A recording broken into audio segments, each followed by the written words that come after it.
Welcome back to another episode on Modified with Trickfactory Customs. If this is your first time watching, my name is Elvis. I'm Rob. Tim.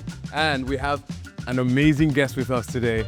As you can see, we are not in our normal studio. Look at this place. Like there's Astons, there's Ferraris, there's classic stuff. There's a mixture of all different sorts of cars because we are at Westcoast Dream Machines. And this place is beautiful. It is in West Vancouver. In Ambleside, right in the heart of West Vancouver. This is so what exactly is this place? It started off as a collection, but we are a full licensed dealer, and we operate in the vintage car realm and dealing with specialty and vintage cars, not really any more modern cars. We try to stay cars with stories. Yeah, but I see some Astons back there, though. That are those considered vintage? I guess they're like what 2000. Yeah. Early 2000s, they're like 15, 20 years old now. Some modern collector's plates on some of these. Yeah, so of course Elvis sniffed out some English cars. Yeah, of course. I like my British cars. No, you guys got an amazing selection of really beautiful cars here. Mm-hmm.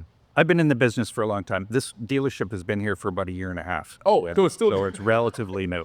But as I say, it's like it started off as a personal collection, and the collection started growing and growing. So then he wanted to naturally have a dealership, and I got a little bit of dealership history and background, and my interest in the collector cars. So it's sort of a good fit. Yes.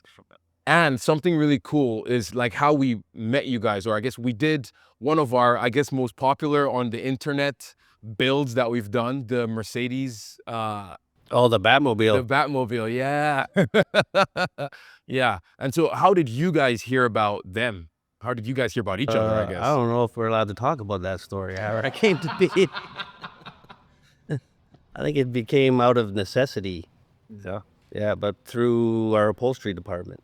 And then it just sort of evolved from there, and we ended up fixing that car up, and then we did the upholstery in the Dino, and then now we're doing a couple other cars. Mm-hmm. It's a Mercedes AMG GT.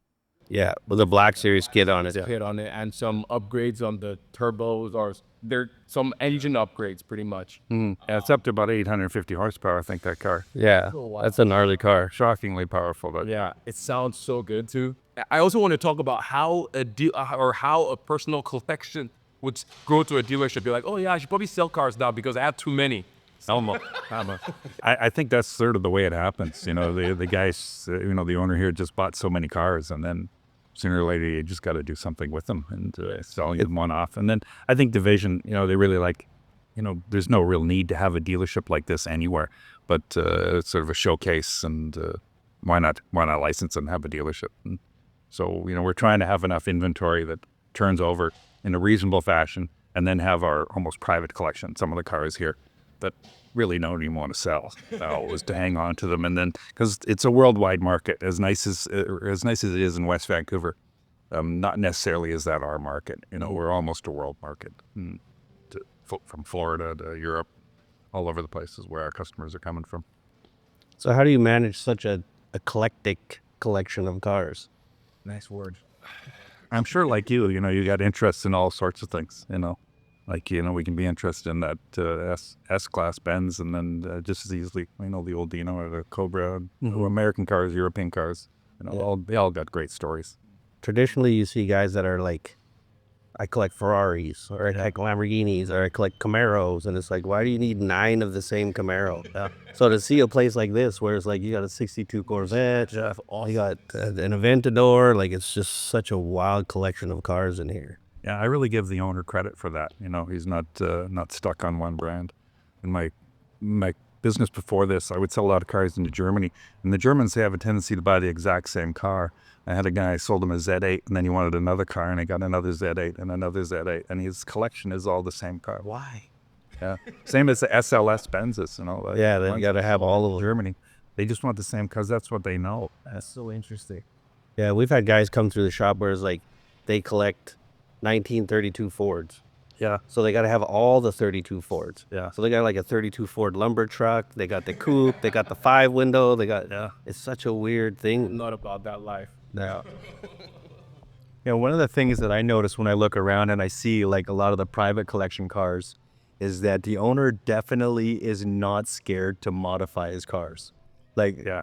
I could see that he's had his hands in every single thing, and I love that. It's so cool.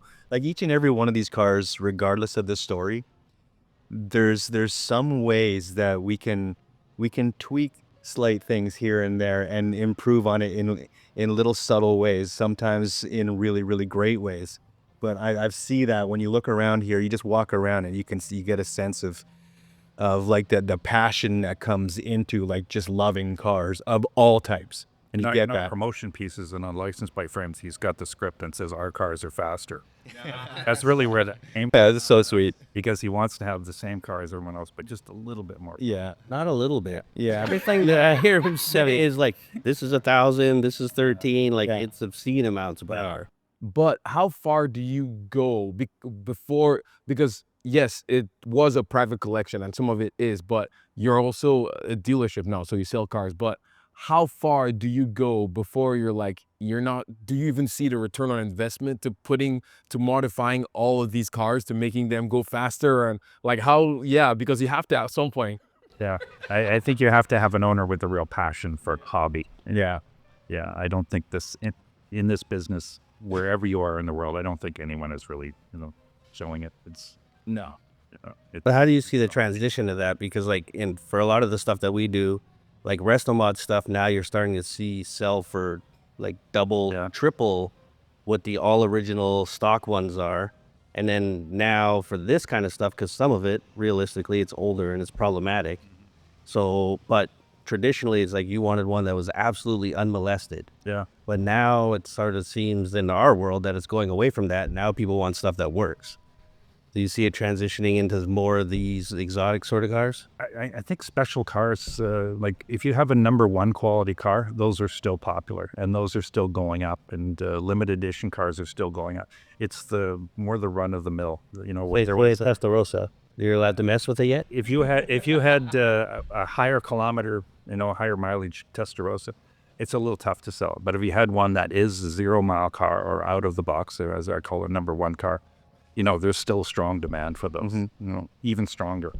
We sold a Ferrari Mondial here. And I checked that's an odd looking car. Yeah. We sold one here, and on the Hemmings report, they classify the cars in 4 categories. And the number one car over the last year, they said it went up 13%, and the number 2 car went down 7%. Wow. So that's a 20% swing in value between a perfect car and just a nice car. Yeah.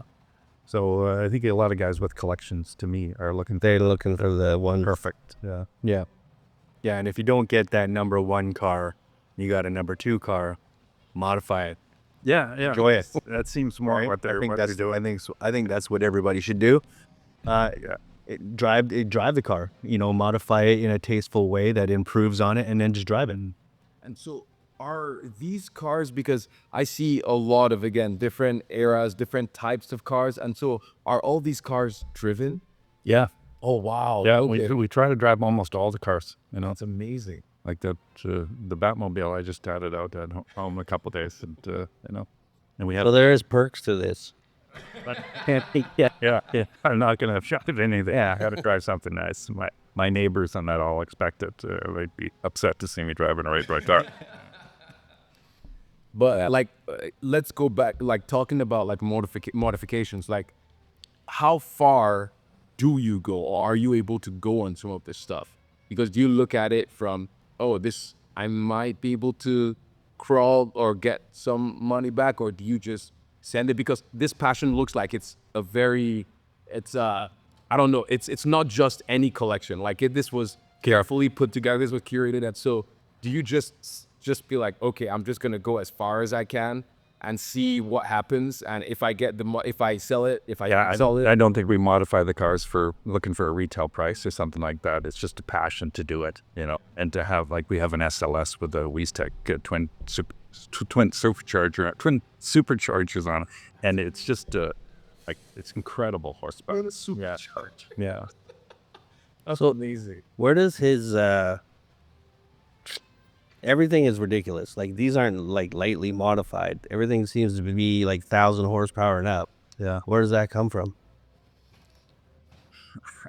He had fancy cars his whole life, like in So it's just road constantly new, and go back to that Mondial. When I had the Mondial here, one of the clients, a local client, came and looked at it, And he says, I've wanted a Mondial since I was a kid. He says, I got my first job as an engineer across town. And when I was working my first week, the landlord showed up and was driving a Ferrari Mondial. And he says, I fell in love with that car, and the landlord would come by every month and pick up his rent check, and driving that Ferrari Mondial. I couldn't get out of my head. Well, it ends up, it was the owner here. It was No way. right? Yeah, so it was sort of full circle. I know that this guy's had the passion for the car. And then he said, is this the exact car? It wasn't the exact car, but it would have been a really great Yeah, that would have been a cool story. Yeah. Yeah. That's one of the first times I've heard someone say that about a Mondial. Honestly, that is like... I think every guy as a kid, when you're looking in the buy and sell, but when there was a buy and sell, you're like, ooh, there's one I can afford. And then you look and you're like, Yeah, because like what year? Like that was like 80s, right? Yeah. Yeah. But compared to like a Testarossa, like the Mondial is like, yeah. It's So the interesting. Mondial must have been like equivalent to the California. Yeah, Yeah, good point. Or Yeah. something like that. Because we all know the California has been dubbed like a chick's car. Yeah. But I see more and more guys driving it now that the price point is kind of a little bit more. Well, I just drove that California home the last couple of days, and it's it's all I was thinking of us. So I'm driving, Driving my wife's car. and then I had to admit that I really liked it. Yeah. Well, it's not obnoxious. Like it's, you get all the Ferrari things without, And the shifter works right, and that one's got the turbo on it, so it's the T, so it's a little bit more horsepower. No, doesn't really lack anything. And so how many cars are in this? You get a little over 100 cars. Yeah. Oh, this is not even all of it. No, this is not all of it. Yeah. Oh, shoot. That's wild. I was like, oh, okay, that's crazy. So how do you steward all of these, like to make sure, because, so I have a few cars and you have a few cars. But most of my cars don't run. The ones that do run, it's even hard for me to maintain like oil changes, tire changes, service. Like, how do you manage all of this? Let's change the subject. I don't know how bit of a job we're doing. Like it's a lot to do. And it's a lot to keep on top of. But we've got systems in that what we try to follow, and just keeping the battery charges on all the cars. The batteries are like, we have a customer, I think he had the Bentley, the 28 Bentley. He owns a battery company. Oh, yeah? Now I'm starting to understand why. Because like the amount of batteries I buy in a single year from just not being the best at keeping them charged is crazy. It's become like a real expense around the shop. So the dealer principal was just here this morning. We walked in the back, and I showed him those C-Tech battery chargers. I got about 8 of them that are defective. Yeah. So, Oh, really? Yeah. We're going through battery chargers. So, Yeah, I've always just wondered like how the organization must be like. Are you a spreadsheet guy? yeah. Okay. Yeah. Yeah, that's a lot to like manage. Well, you have Jag, so you don't have to worry about it because yours ever work anyways.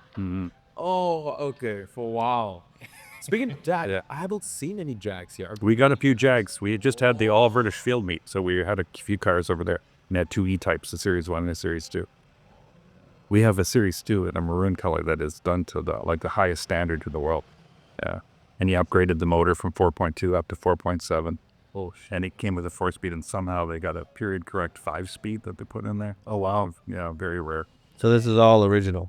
Yeah, well, it's original equipment from back in the day. Well, we've been what they call a day 2 option. Or Where do you see the classic car market at right now, and where do you see it going? Because we don't have a crystal ball on that. But yes, we no, did. but you've been at this for like 30 years, pretty much. And so, like, have you seen a transition? There's a lot to talk about with this segment, but like, where do you see that the market is at? Like, what are people interested in? I guess I go back to when I said number 1 cars, limited edition single cars. Those cars are going up, and they're going to become more and more valuable. Like our Ferrari Dino here. Guys who own a really nice Ferrari Dino will not sell it because they don't need the money, and so the car becomes unavailable. The market gets smaller and smaller and smaller, and more guys who have, if you have a big Ferrari collection, you have to have a Dino. And there's only so many to go around. So have you seen any of them go the other way, Like, let's become where people just completely walked away from them? Well, you can argue with that about the E-types and the Jags, where has the interest waning on those cars. Yeah, because I see a lot of like resto mod Jag.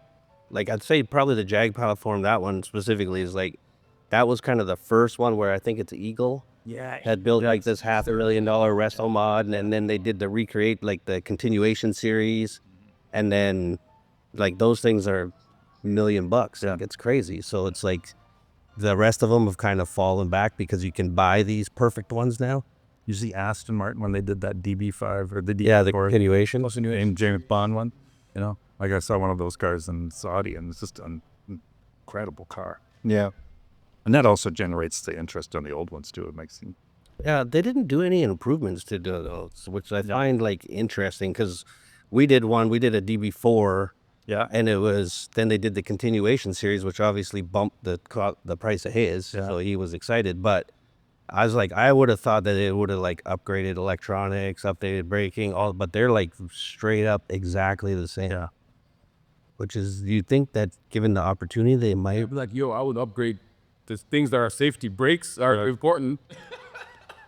But I guess they want to keep it as original as possible. So they're going to leave it as... Yeah, they did the blower Bentley, and they sold them out like almost immediately. Oh yeah. Which is weird because like you would think that a lot of that pre-war stuff was kind of fading due to interest because people are kind of aging out of that. But they sold out like right away, and I think they're doing another run of them. I think that pre-war stuff is going to come back. I think that's the next one. I didn't really have much experience with it until we started doing some, and like I have a great appreciation for it now. It's so interesting to me. Well, we gave the award to the fellow with the blow. Oh, with the blow hat. And did you see him to do the burnout when he left? No. Cut the 11s into the lawn? Like that was the nicest car at the show. And there was lots of beautiful cars there, but for me, that's one realm I haven't really been involved in as pre-war. But I was at the Monterey Historics, and they raced the pre-war ones. Oh, yeah. Even with the mechanic. Have you seen that? Where the mechanic Yeah, it was hanging out? yeah, pumping oil into the motor. Yeah, I have such a huge appreciation for that particular guy because he drives it. Like, when we did his first Bentley for him, we did a 31. He showed up in his DB4 with like parts sticking out the window, smoking a cigarette. I was like, oh my God, you smoking that thing? He's like, there's a lot worse things have happened in this car. I was like, that's true. So yeah, he's an interesting guy, that guy. Yeah, that's a fabulous piece of machinery. I love that car. I don't know how he finds it. He just actually acquired the Invicta car company, so we're doing one of those for him next. And it's such a weird community because I was like, how do you find this stuff? He's like, I think it finds me. Yeah. Because he'll find them like half finished and in a barn, like literally in a barn, and then bits and pieces. And his DB story is kind of very similar to the Mondial story. Is like he rode his bicycle by that DB every day, and then it went through a bunch of hands, and then he ended up owning it. So it's like it ended up being back at the beginning. He's driving by when he was 5, 6 years old on his bicycle, and then ended up owning it 35, 40 years later. Yeah. And so how do you guys find cars? How do you guys find, we get one you could buy? Do you get one with work that you need to do? Like, how does that? Because of the showroom here, we do get a lot of people that phone me just out of the blue. Offer stuff. Yeah, and they're looking to move something. Or they've had it forever. It's just time to go on. Like this 69 Mach 1 that we've got sitting out front here, you know. That's a local Vancouver fella who had the car. He enjoyed the car for, 10, 12 years. Or I think it was 2017 he got the car. And he's enjoyed the car, but he's sort of done his thing. And so, he's looking to help sell the car. And that's, to me, like, it's a beautifully done car, That's a genuine Mach 1, the Marty report.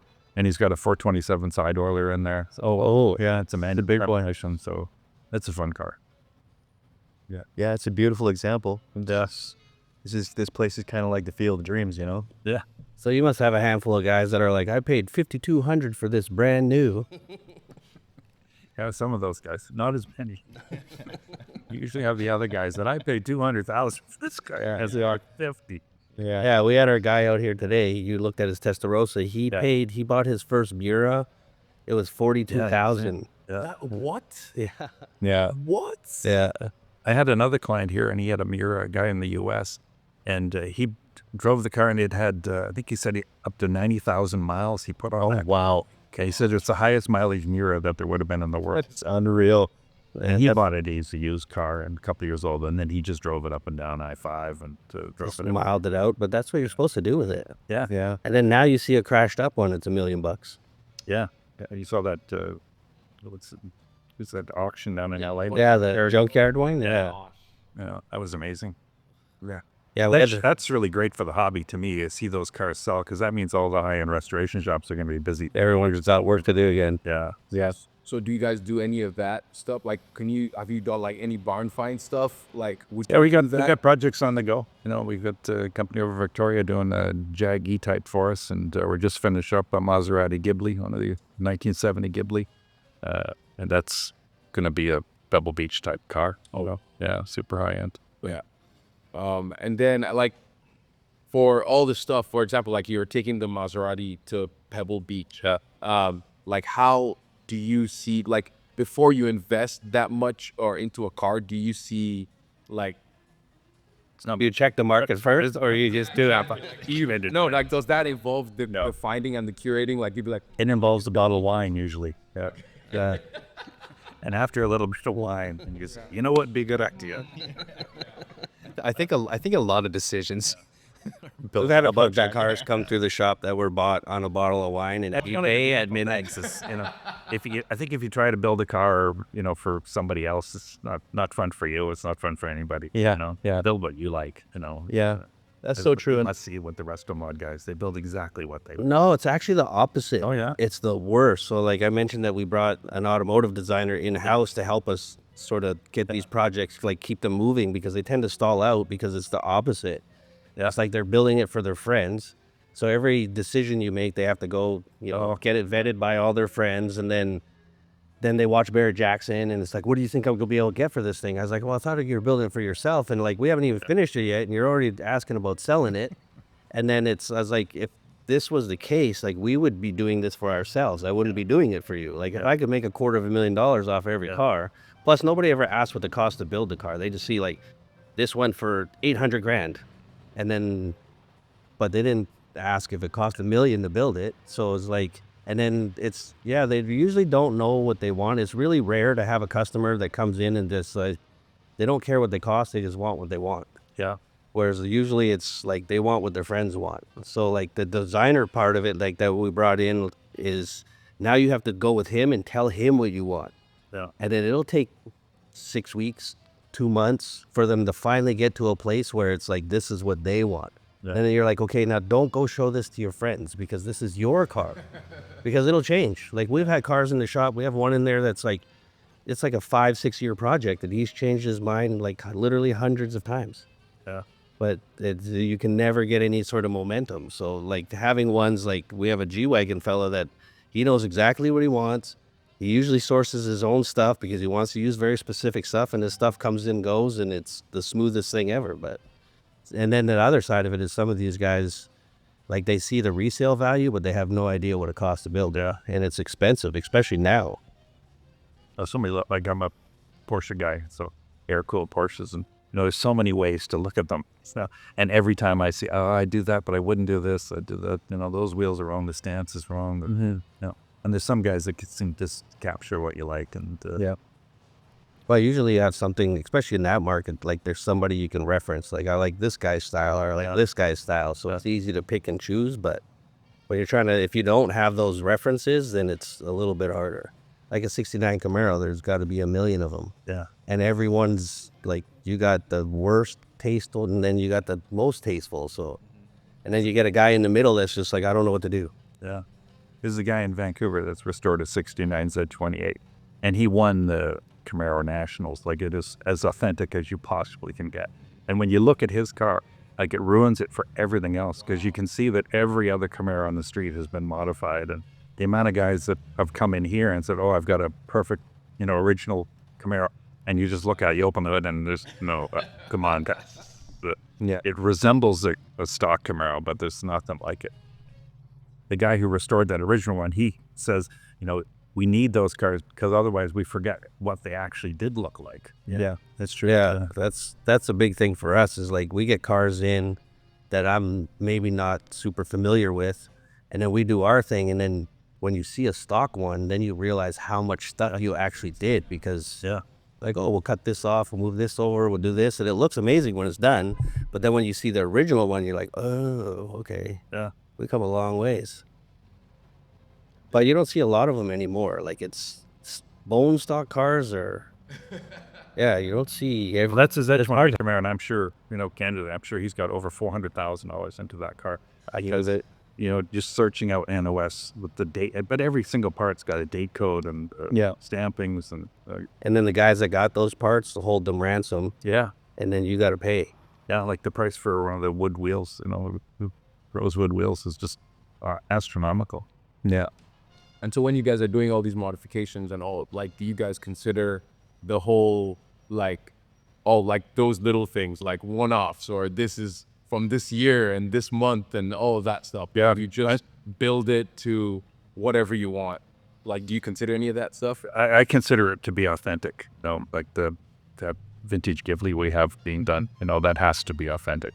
It's got to be correct, and it's got to be one of the original colors, and that goes away from the custom part. That's got an original part, as far as my vision of it.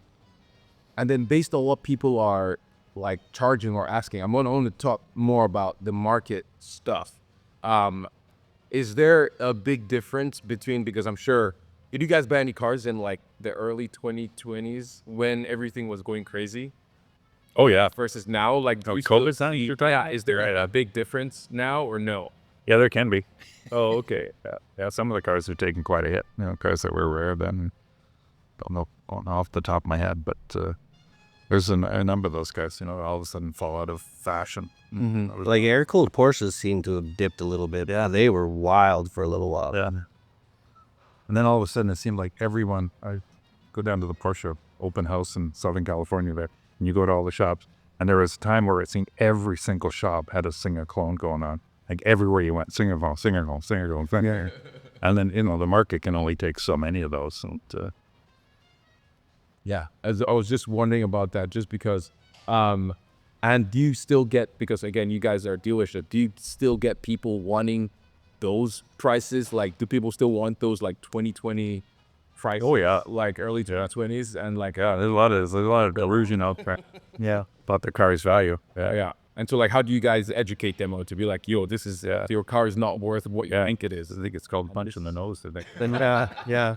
Yeah. But I got 80 grand into this. Like, well, you don't get to count that part. You don't get to add that on top. That's just the keeping it here. Yeah. My favorite is when a guy comes in and he says, "Yeah, and those tires are brand new, only 2 years ago." Oh my God. If you could give, like, a top 3 in this collection, like, what would your top 3 be? Because we're only seeing maybe like 20, 30 cars right now, but you said that there's like 100. Top 3 as far as investment wise? Your favorite to drive. Enthusiast. Like, getting to experience all this from an enthusiast side of it, what would be your free favorite? And then what's the 3 craziest investment ones? Yeah. That the early Ghibli we have, they only made 1,000 of those cars, and that's an Italian-styled car with a V8, big V8 engine up front, all carburetors and manual transmission.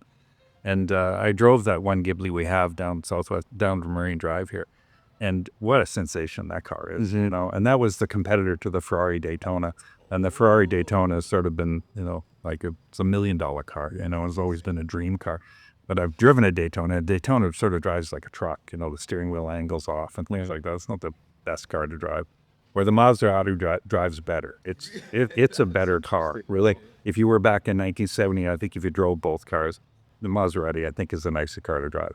And it's, less than half the value probably of a Daytona. So I see a lot of upside in that car. Once the public, or maybe once Maserati sort of gets their act together and builds their reputation or supports their classic division, those cars are going to take off. This yellow car behind us is one of one in the world. That's also Maserati. Not Maserati, Ghibli SSS. And that was a French playboy out of Paris. He won, and the guy was actually a Le Mans driver, and he wanted a high-performance car better than what the Ghibli was. And so he sent a note to Maserati, and they declined. They didn't want to build the car. But his family was actually an investor in Maserati, and the family threatened to pull the money out of the distribution company. Yeah. And the distribution company then forced Maserati to build the car, and that's an SSS. So it's one of one in the world. So That's amazing. Crazy. What do they have compared to the regular? Yeah. More power, I'm guessing. Yeah, just a little more power modifications in the motor and the carburation. But it's the story of him picking that car up and driving it up to Paris, and then the car ends up here In Vancouver. and I That's so wild. yeah, and like the guy I talked to at Maserati Classic, he wasn't even really familiar with the car. It's so cool to hear those stories. Like there's something behind each and every one of these vehicles. You look at that, and yeah, you can appreciate that it's a beautiful car, whether you like Maserati or not. Like oh, that's cool, man. Very nice car, beautiful. But the story behind it is where it comes to life. Yeah, it's the story and the documentation that's probably more important than that one, than what the car is. True. Like it's got triple tailpipes on the back, and we've got notes where he would go to Maserati for a weekend and he would borrow cash from Maserati themselves to spend. And this guy had a good life. Yeah, but that'll get you back. Don't worry. That's all good. Yeah. Pretty cool. That's so cool. Yeah. What's the other one? The other car? Yeah. Oh, let me think about it. No, go back to the Limities cars, like that Ferrari Dino. Yeah, those Dinos, it's one of one. Those cars are, they got to be a part of every collection. And everybody who comes in here is familiar with the Dino and the story of the Dino and things like that. So that's a car where I think, they're going to become an obtainium. It's so crazy because the Dino at one point was so cheap, Yeah. like almost throwaway cheap. Like I remember seeing them for like 20 grand. Yeah. Like No way. Yeah, like in the early, probably mid 80s, they were super cheap. Like I mean, if you think about it, like they were never really top of mind. Nobody really cared. There was one a local one, a guy in Lions Bay had one. Guy's name was Dr. Jan Easton. Yeah. And he owned a 206, which is the aluminum body, the early one. Yeah. And I went to look at the car in Lions Bay, and I think this was in the 80s. And I said, why would I want an aluminum body car? And then he was asking $35,000. I offered him $32,000. And then I walked away thinking, this guy's going to be phoning me tomorrow. Yeah, he's going to be back. And he ended up sold the car. But that's the car that was in the movie Cody Banks, about a kid detective, right? Some Disney movie. And they shot the movie in North Vancouver. And I went to see the movie at the Esplanade Theater. And they had that car driving down the road right beside the theater, and it got crashed by the train. It was, big crash. But I thought that was the real circle of the Ferrari Dino. And now it's $1 million bucks. I'm sure it's $1 million car. Yeah, it's crazy. And now $35,000 in the 80s. So, And so far, what you've driven, you've mentioned a little bit about the underappreciated, like Maserati. But are there any other cars like that you're like, this car should be worth more than it actually is? Or you see a trend of it probably going to be worth more value in like the next year or 2, 5? that we have a Mercedes SLS, that one with the Leastech supercharger on it, and that car I think is gonna go up in values. Yeah, those, because of the gull wing doors worldwide, everybody wants to have one of those. They're sort of synonymous with the classic 300 SL gull wings, and that one is, as our phrase says, our cars are faster. That one's just that much faster. Yeah.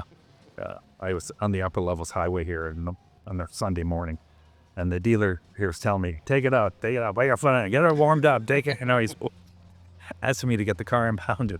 But you come up the upper levels highway, and it's just like a bomb going off, like the exhaust opens up, and the cars have so much mechanical grip, it's just tossing the car forward. And it's a heavy car. So they're big cars. Yeah, when the car balances out, wherever you have that steering wheel, that car's going in that direction. It's not like a 911 where you're sort of throwing it around a little bit. These are serious. It's a serious car. Yeah. And there was a young guy that came to look at it, and I said, well, I'm not going to sell you the car until you go and get some driving lessons, because you could really get into trouble with that car. Yeah, that's a valid point too, right? I mean, it is a serious car. It is so beautifully engineered, but like when you get that kind of power, you're talking a completely different animal.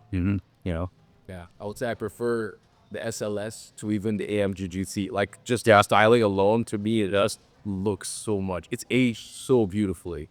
So yeah, that I think is definitely going to be going up in value. I think the Black Series is probably already like, what, $500,000 now, probably? Yeah, we had a Black Series here that we sold. We sold it on Bring a Trailer, and it was, I think, $500,000 US. Wow. No. Yeah, and those dipped when they first came out too. They dipped, and nobody wanted, right? And they're like, what, 150 grand, 160 grand? And I don't really understand why they are so worth so much money, because it's not that much nicer. Yeah, but now they're like, what, $250,000 for one of those? It just seems the guy who's got a really high-end collection likes to have one of those cars in it. Yeah. That maybe is a tipping point where certain cars, you get a group of like roof Porsches. Roof Porsches have just gone crazy in the last couple of years. Yeah, last 2 years, like they were like hot rod Porsches for a while, and now they're like $1 million, $2 million. Like, I think there was one that went for like 5 million. Yeah, they're real low kilometer. Was there only 30 of them or something originally? oh, the Yellowbirds, I think. Yeah, those Yellowbirds. And the Yellowbirds were, because Roof is a manufacturer, their serial number is different because it's the manufacturer serial number. But they ran out of bodies, and they would buy a 930 or whatever they used back then, and then strip the car down and build it. It's the same car, but it's not worth nearly as much because it doesn't have the same prefix on the serial number. See, that's weird collector stuff. Yeah, that's it. Too much for me. Yeah, that's so interesting. I was just dealing with a guy on one of those cars and heard about one available, and you got to sign non-disclosure agreements and that to talk about those cars. Oh, really? Yeah, and so I don't even know if I should say it, but I'm talking to the guy who's looking at buying one of the cars, and he's actually at dinner with the other guy. So they both are, trying to sell each other the car through me, and they're and this right. And everyone's got a non-disclosure agreement, so no one can say anything. Yeah, If you even talk there. Yeah, it's so ridiculous. Yeah. But speaking about like resto mods or like, because I feel like, were you at Monterey Car Week last year? Yeah. So something I noticed was there was a lot of resto mod companies. Yeah. Like a lot, like I feel like at the Quail, there was so many. Yeah, you saw that Superleggera, the 575? Yeah. Oh, yeah. And they sold 8 cars that day. That's insane. And that was a 600 or 700,000 plus the car. Wow. 600, 7,000. really. Just for the conversion. But there was definitely an appetite for that car. Yeah. But and you guys too, that challenge is, do you guys think there's too much resto modding now or not? Because I feel like even like the Gallardo, I just saw one that they're already starting to like resto mod it. Like, I mean, it's already like 20 plus years old now, but like they're doing that to so many other cars, like the 911s. Oh, there are like 2,000 companies that make 911 resto mods now. Is that is it too much? I don't know. I like it because, I mean, a lot of the stuff traditionally, you never saw it out and about. But now that it's like convenient and it's easy to drive and you're going to get home, then you see it out a lot more. Like, This is the term resto mod, though. A lot of guys call it car resto mod, and then all they've done is upgrade the motor. No, sure. Like that 62 Corvette we got, that's what I call a resto mod. Like, it's all done. Everything underneath the car is brand new, and it starts and runs and drives. It's not just a newer motor put in, So I think you got to work on that term resto mod to different levels. Yeah, that's a very good point. Yeah. I'm just talking to companies like, I mean, not like Singer, but like Singer-fied everything. Yeah. Like there's so many companies. now there's a version of every car that's referred to as Singer. Yeah. Like, this is the Singer of Alfa Romeo. This is the Singer of Jaguar. Like, though there seems to be a lot of them, but some of them are good, some of them are really terrible. That's the thing, yeah. Like, and then they charge sometimes you see absurd amount for them, like millions and millions of dollars. But it costs that much to do it right? Yeah, it does if you're trying to make it actually complete better. Like Singers, for example. Yes. Yeah. But like you said, like some companies don't take it to the same level as it, but are asking the same like Singer prices. Yeah. Yeah, but Singer's pretty much almost a brand new car. True. Like, there's been a lot of engineering and design and that goes into a lot of these cars are more like retrofits. Yeah. It's like we took parts out of this car and put it into this car to make it a little bit more reliable, but they're not good Singer cars. sort of works that line, though, because, there still are a 1990 911. Yeah. Like Rob, the guy that owns Singer, I always joke with him, I'm going to get enough money and I'm going to restore one of his cars back. Back to original. So on Singer, ultimate. Yeah. Get rid of all that stuff. Get rid of all Singer it. Because there's nothing original in that car. That's right. Yeah, they've touched every single thing on it. How can that car be registered and titled as a 1990? Yeah, that's the only thing that's original to the car is the VIN tag, I think. Yeah, and I don't even know if they use the VIN tag. The VIN tag on the transmission tunnel there. I don't know if they use that. Yeah. Now they're like carbon, everything. Yeah. Well, the Williams one, they designed it. It's full carbon fiber body. That's a crazy car, though. Yeah. so crazy. If you were at Monterey, you saw that Singer, the white one with the orange highlights on it. I probably missed it. That was, I think, one of the best cars that's in Monterey, which is, you think how many Singers you've seen that's still that impressive. Yeah, the interior in that thing was unreal. Yeah. Like that's a whole nother level. Yeah. That interior costs more than most people's cars. Like really nice cars. I'll bet you that's got to be $250,000 interior. Yeah. The amount of effort that went into it. And when they started, I know since they did their first car, and I'd love cars and that, but I always thought, no, it's not going to make it. It's too expensive. It's not going to make it. It's too expensive. And the price, And that's when they were cheap. yeah, they were 300,000. 300,000. And it's, everyone's like, you're nuts. That's never going to happen. Yeah. But at that time, you could still get like a 911 SC for like 15 grand. Yeah. They were in carports everywhere. And then the Singer thing went, and now every 911 is worth, like even 996s has doubled in the last 5 years. Yeah. Yeah, I still can't wrap my head around 996 prices now compared to what they used to be 5 years ago. It's crazy. Yeah. Well, it's all, Way. as it transitions, every new model that comes out, the price goes up. Everyone that follows behind goes up the one notch. Yeah. And so, are you guys interested in newer stuff? Like, what are your thoughts on newer cars? Because, for example, for me with Ferrari, the last great Ferrari I would say was probably like when they were still in Pininfarina. So 458, F12, Yeah. F, like those for me are like still my favorite Ferraris. But like Have you seen the new Daytona? the SP3 or something, Yeah. it's too much. For me at least, it's too. It's And too the much. local Vancouver Auto Show, the one fella locally here that got that car, like, come find me. Yeah, I don't know what happened. It's just an amazing piece of art, car. It's just But for blew me, me it away. still doesn't carry the same amount of beauty and elegance that it does look crazy and insane, but like the cars that are like, and it's the same thing with like, for example, like even Lamborghini, like I'm not as interested in the Revuelto as I was in the Aventador. Like the Aventador gave me more of a, oh my God, like, and even seeing one today, like the SVJ, So you're getting older is what you're like, saying. I don't, yeah. Like it just doesn't do it for me. Like I'm like, oh, it looks cool, but like the SV or SVJ, like those, I'm like, oh my God, like even still seeing an Aventador today. I'm just like, maybe I'm just getting old. That's it. But Ever since I was young, I think every new Porsche 911 that came out, I don't like it. It's not as. And then then you grow to like, and then they come out with another new one. I don't like it. Yeah. But it sort of takes you a while to Warm up to it. warm up to the styling of it. yeah, but I just haven't had it happen in a while. Like I've heard that they drive great, but I'm like, I don't know.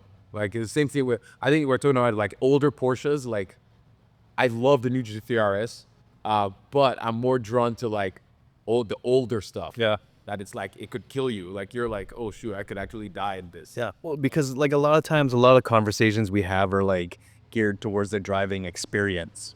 Yeah. And like, granted, these modern cars that are out nowadays are absolutely phenomenal in every way. Yeah. Like almost to the point where they're like too good. Yeah.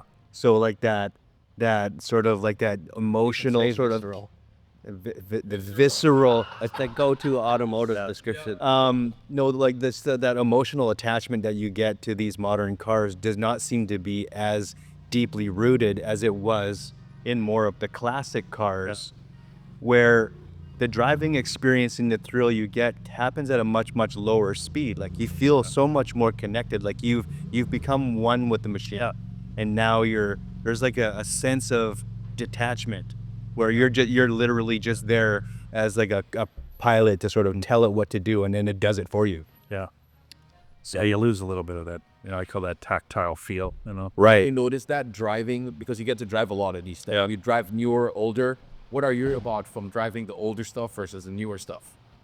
I like the feel of the older stuff. We're doing those Corvettes. Like the feel of the radio knobs on a Corvette, just so synonymous with an American car. Just that click, click, yeah. And you guys can put in upgraded stereo systems and sound systems, but it just doesn't have that feel. And I think that's part of the Corvette, just the way the key in the ignition. Yeah.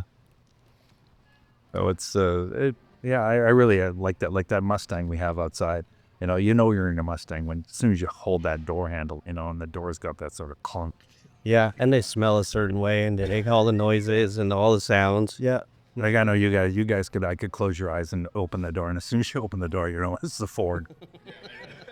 It's I mean, it's so true, and it just goes to show like there's love to be had, in all of these things. Yeah. I mean, they're all so different in their own way that I mean, it's pretty hard not to just appreciate cars in general. Yeah.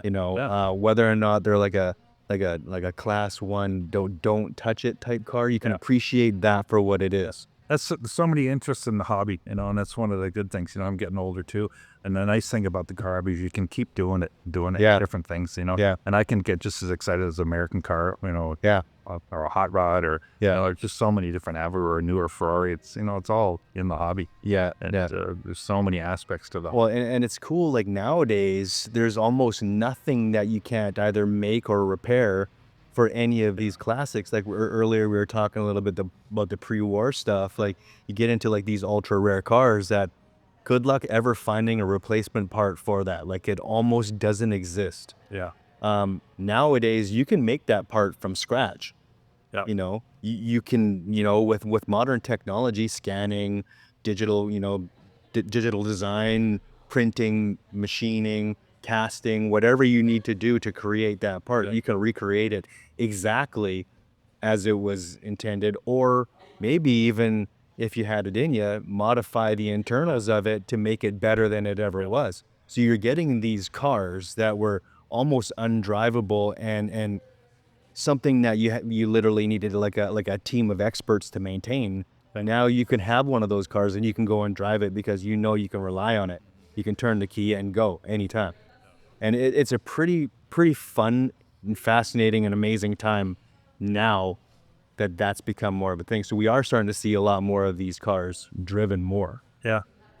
Yeah, being able to make stuff like even that 28 that we did, we 3D metal printed a bunch of parts, Yeah. scanned some pieces, recreated a bunch of parts. Whereas before it would have been not just the expense of it, it's like the time. Like you got to find it, and it's over here, and it's going to be 8 weeks to get it, and then your car's down for 3 months. Now you can just, and it's somewhat acceptable because everybody else has dealt with the same thing. So it's like the first time we had the Rolls Royce Club came by our shop, they're just like, no.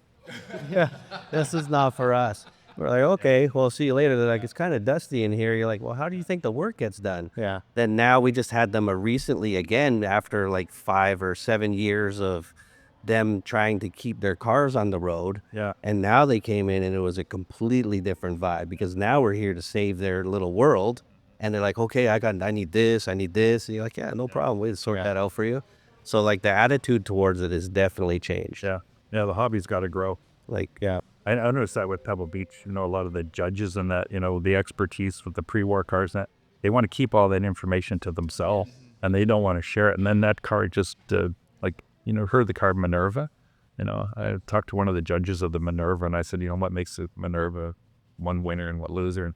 And he just didn't want to talk about it. And I really wanted to hold the knowledge. And I said, guys going to take the knowledge to the grave. And then it's so important. You got to pass it on to younger generation. Yeah. Younger generation is going to want to change stuff or modify. Yeah, they're the ones that are got to do the work for you now. Yeah, we have to do whatever we can to keep it going. Mm-hmm. I mean, it's difficult now in the digital time, to try to bring this culture and the enthusiasm and the love of cars to the upcoming generations. It's difficult, but now I think sort of opening it up and not gatekeeping on information is kind of like the key to sort of allowing it to continue going. Yeah, one of our most popular videos is like this quick little do-it-yourself thing that we made for the Bentley because we scanned it, modified it, 3D printed it, did this faux brass sort of finish on the stainless piece, and it's like the amount of people like, oh my God, thanks so much for not gatekeeping this information, and it just keeps going, and it's like just the simplest little thing, but like you say, it's been gate kept for so long, and then it's just like the whole perception of it is like it has to be the original thing, and you're like, well, there's only 30 of them 100 years ago. Like, would you rather see this thing go down the road or be left in pieces? Yeah. Or do you want to use it or not? Yeah, you not use it. Like, so. Yeah. Like, that fellow with the Testarossa and you put in that electric power steering. You know, that's a perfect example. You know, like, Yeah, and then you could drive the car again. yeah, a lot of Ferrari guys are frown on it. You know, Oh, we made it so we could put it back. sit back and forth every day. You know, like I'm sitting out there in the hot sun trying to crank that wheel over. I'm always worried about bending a wheel. See that guy, he'll be just driving by all the time. You're like, I mean, what cooler is that than to see a Testarossa cruising by and you're like, that's so awesome. You know, it takes a simple thing like that.